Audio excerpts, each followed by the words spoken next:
Alright, magandang umaga po sa inyong lahat mga kababayan. Batang Maynila to, it's.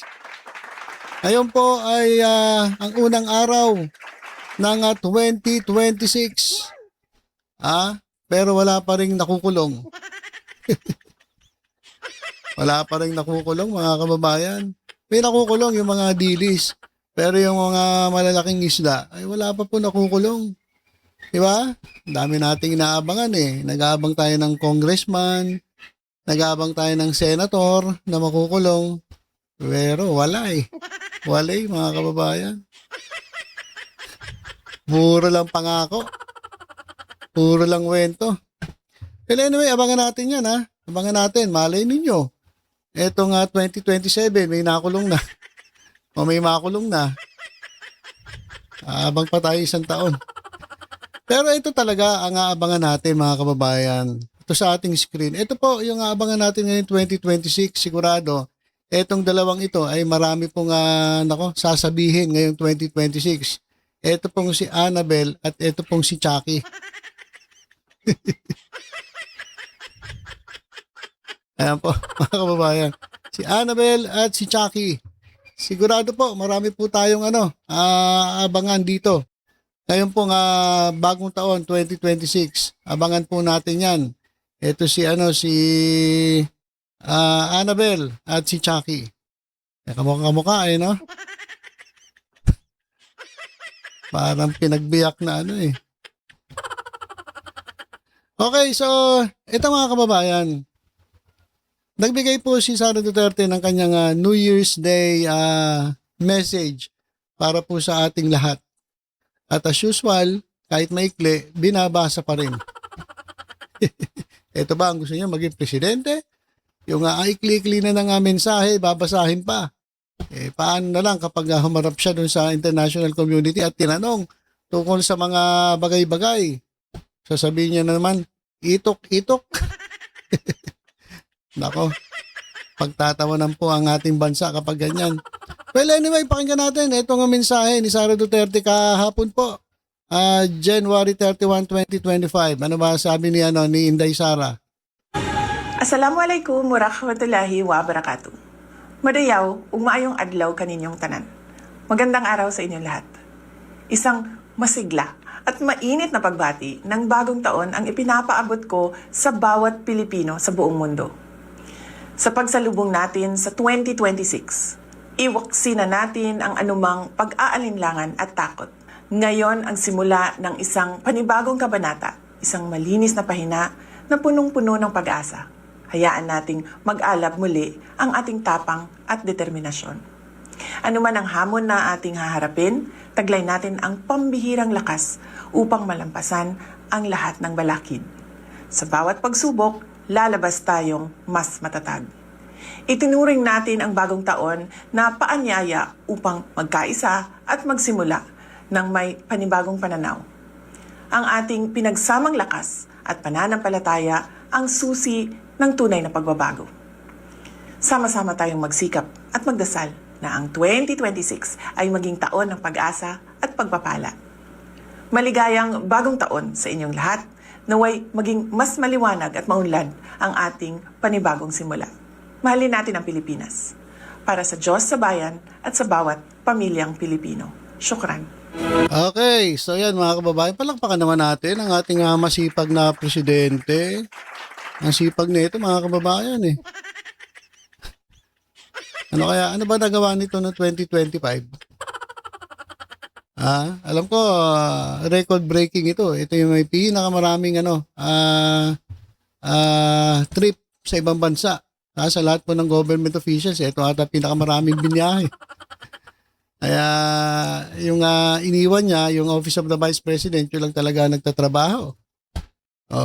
So sabi ni Sara Duterte mga kababayan, magkaroon daw tayo ng panibagong pag-asa, maging matapang tayo, harapin natin yung mga pagsubok. Alam mo, sa totoo lang, Madam Vice President, mapayapa naman sana bansa natin kung hindi lang kayo nang gugulo Diba? Sa totoo lang mga kababayan, real talk lang, real talk. Kung wala sanang mga Duterte at mga DDS, ang ganda na sana ng takbo ng bansa natin Kaso nagugulo eh. Bakit nagugulo? Kasi nandyan kayo eh. Di ba? Imbis na hintayin nyo na lang yung pagkakataon ninyo na maging presidente, tumakbo sa 2028. Total, sinasabi nyo naman na panalo na kayo, sigurado na kayo. Sa mga survey nyo nga, lagi kayo ang nangunguna. So bakit hindi nyo na lang hintayin yung 2028? Diba?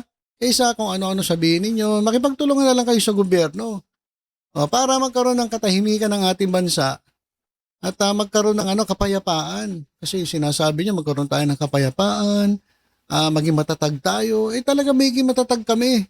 Kahit may mga nanggugulo. Nananatili kaming nakakapit sa aming pananampalataya sa Diyos na hindi pababayaan ng Diyos ang aming bansa laban sa mga gustong manira, gustong agawin ng kapangyarihan sa lehitimong gobyerno. So sana yung sinasabi ninyo ginagawa ninyo. 'Di ba? Ganun lang naman 'yun eh. Kasi ang dami nagkalat ngayon na bula ang propeta eh. Akala mo bait-bait. Kung magsalita, akala mo banal-banalan. Tapos yung pala wolf pala. Bigla ka na lang sasakmalin. Marami ngayon ganyan sa gobyerno. Kaya tingin-tingin sa salamin. Tingin-tingin po sa salamin, lalong-lalo na yung mga politiko na nagsasabi na sila'y matino at naglalabas ng mga katiwalian sa gobyerno. Sa nangyayari, parang wala na eh. Lahat na kayo, pare-parehas eh. Diba? Konti na lang talaga ang natitirang matino dyan sa ating gobyerno. Kaya, nako, sana walk the talk. Yung sinasabi ninyo, gawin ninyo. Hindi puro plastikan lang. At kung humarap kayo sa tao, nakangiti kayo. Pero pagkatapos ng ilang minuto, kapag in-interview, wala na. Diba na sinasabi? Diba? Sabi, ang Pasko raw ay pagmamahalan. Pagpapatawaran. Pagkatapos ng na-interview sasabihin, bakit ko siya babatiin? Hindi ako bumabati sa ayaw ko batiin. So plastic, di ba mga kababayan? Napaka-plastic. Dapat kayo mga politiko, maging halimbawa kayo, maging huwaran kayo. Kayo po ay tinitingnan ng taong bayan. Lahat ng sinasabi ninyo, nakatutok ang tao. Kaya marami na hindi naniniwala sa inyo kasi iba sinasabi ninyo sa ginagawa ninyo. Di ba? Ito pakinggan natin itong si Jam Magno. Merong real talk sa mga didilis. Kasi dami po nananawagan, lalong-lalo na isang abogado. Yung abogado na singer. Sabi nga, may nabasa nga ako, hindi lahat ng pumapasa sa bar exam matalino.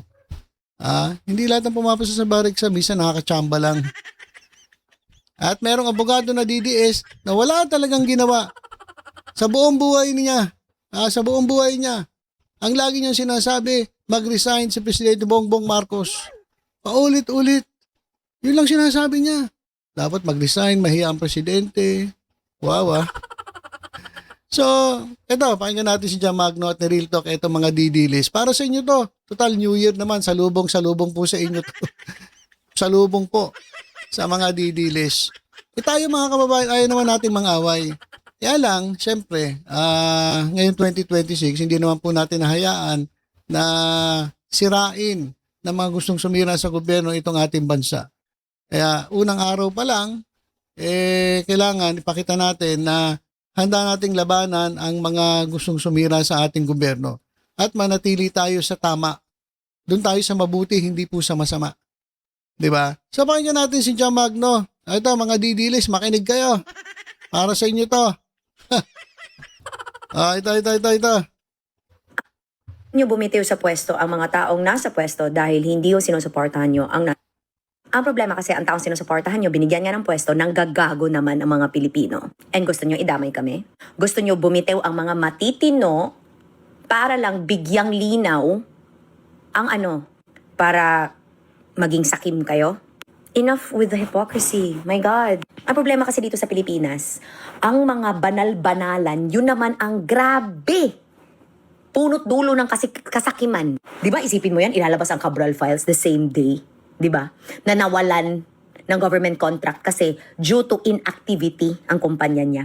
The same Nepo baby that you are all bowing down to and kissing his ass to think he really did not build anything. His mama did. And I don't judge that. Pero grabe, the nepotism is very nepotisming. Yung isa, nagmamyaw-myaw. Itong isa, napakasinungaling. Yan ang gusto Alam niyo naman kung sino binabanggit nun ha. Hindi ko nababanggit kung sino yun. Kilala niyo yun. Si Kong Ngaw-Ngaw, di ba? Hindi ko nababanggit kung sino yun. Mabait tayo ngayon. Mabait. New Year eh. So mabait tayo ngayon. Naka-green pa nga ako eh. Oh. Di ba? Sara Duterte oh. Duterte. Duterte. Duterte. Duterte. Naka-green tayo eh. Naka-green tayo eh. Duterte na tayo eh.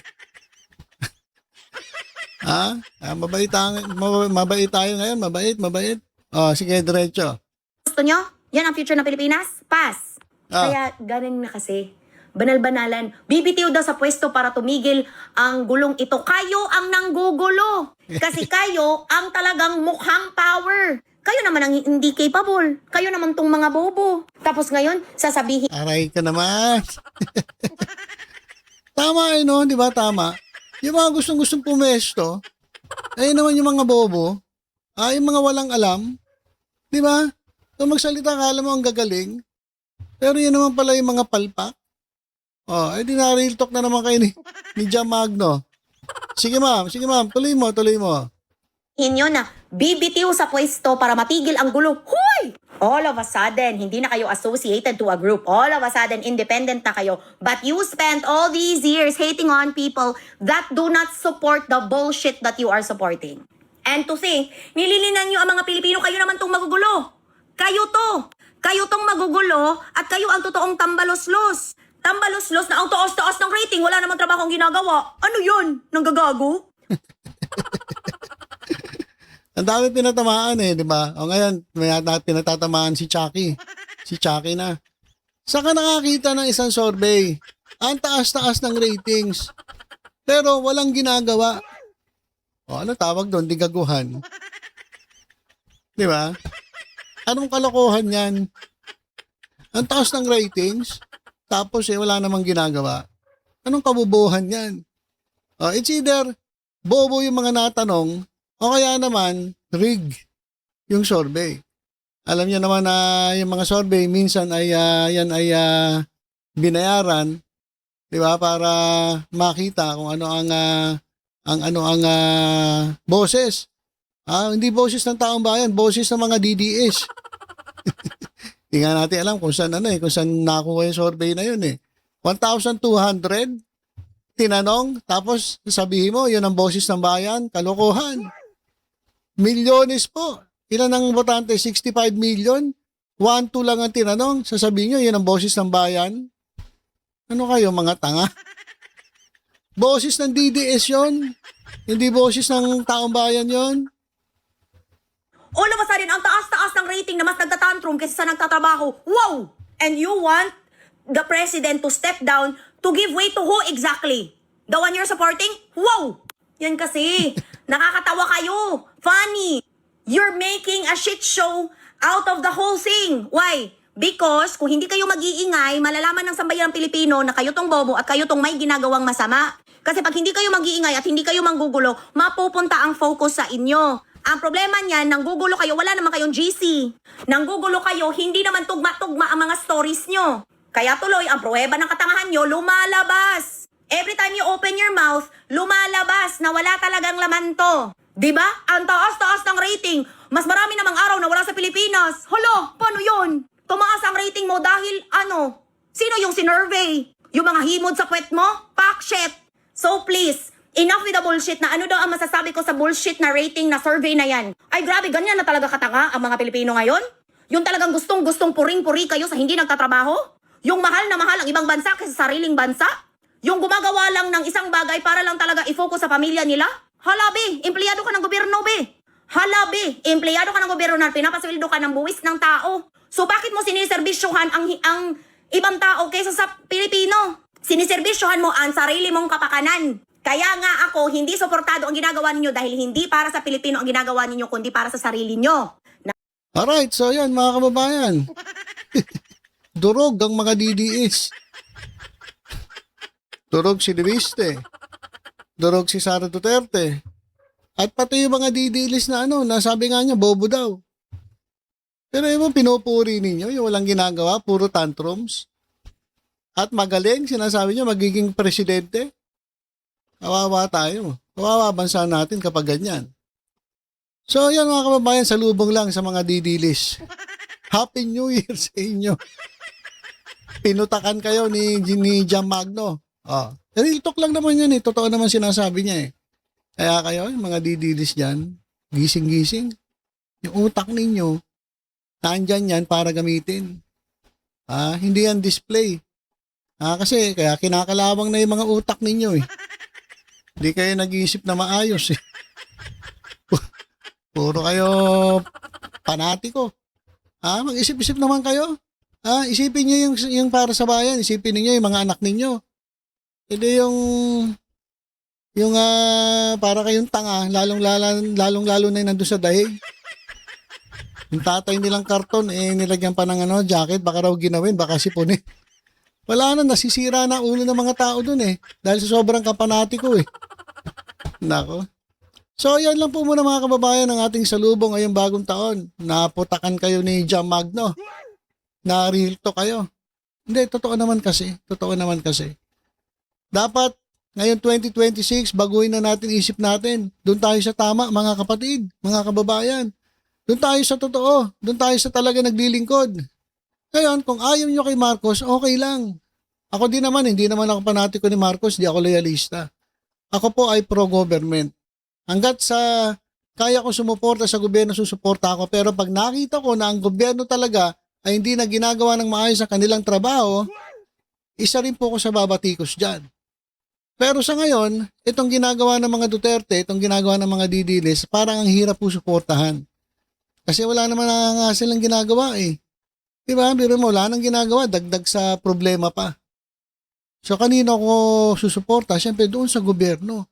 Dahil gobyerno naman tumutulong sa atin eh. Tinutulungan ba kayo ng mga idol ninyo, ng mga DDS? Tinutulungan kayo? Ang dami kanyang nakulong na eh, na mga, kagaya ng sino yon? Yung nagpo-post laban kay PBBM, headshot daw. Ano nangyari? Tinulungan ba siya? Tinulungan siya ni Sara Duterte? Hindi naman eh. Kaya sabi ko sa inyo, gising-gising kayo. Sa ngayon, ang tumutulong sa atin ay itong gobyerno. Kaya doon kayo sa tumutulong, huwag doon sa sa gustong agawin yung kapangyarihan sa gobyerno na wala namang naitutulong sa inyo. Niloloko na kayo harap-harapan eh. Hindi nga nagtatrabaho eh. Tapos kayo tanga-tanga, naniniwala pa rin, bilib na bilib kayo. Hanggang kailan kayo magiging ganyan? Magbago ng isip na kayo, bagong taon na, magbago na kayo, oy. Magbago na kayo. Baguhin nyo na yung isip ninyo. Huwag na kayo magpa-auto, huwag na kayo magpabudol. Bubobo ninyo. Huwag kayo maniniwala dito kay Annabel sa kay Chucky. Wala kayong bigla na lang kayo sasakmalin ng mga ito. Okay, so yun lang po muna mga kababayan. Muli, pinabati ko po lahat ng manigong bagong taon. Nawa po ngayon 2026 ay pagpalain tayo at more blessings para po sa ating lahat. Alright, so ingat po tayong lahat. God bless po.